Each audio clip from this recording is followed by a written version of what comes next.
கர்நாடகா, மராட்டிய மாநிலங்களில் பெய்து வரும் கனமழையால் கோயம்பேடு காய்கறி சந்தைக்கு வரும் லாரிகளின் எண்ணிக்கை குறைந்திருக்கிறது.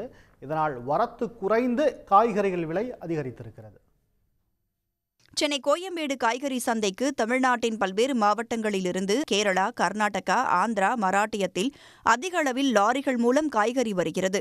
தற்போது கர்நாடகா, மராட்டியத்தில் பல்வேறு பகுதிகளில் பெய்து வரும் மழையால் சென்னை கோயம்பேடு காய்கறி சந்தைக்கு காய்கறி வரத்து குறைந்துள்ளது.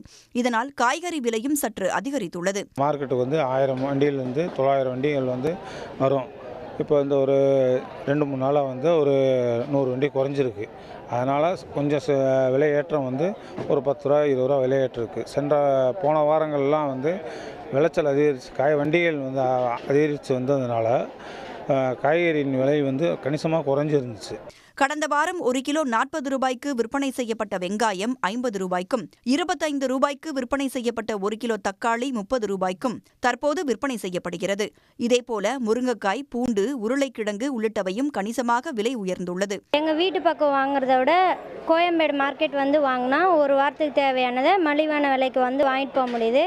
ஆனால் காய்கறி விலையை பார்த்திங்கன்னா போன வாரத்தை விட இந்த வாரம் கூடுதலாகவே 10-20 அதிகமாக தான் இருக்குது எல்லா காயிலுமே. இந்த காய்கறி விலை ஏற்றம் அடுத்த ஒரு வாரத்திற்கு இருக்கும் என்றும், பல்வேறு மாநிலங்களிலிருந்து வரக்கூடிய காய்கறி வரத்து அதிகரிக்கும் போது விலை குறையும் என்றும் வியாபாரிகள் தெரிவித்துள்ளனர்.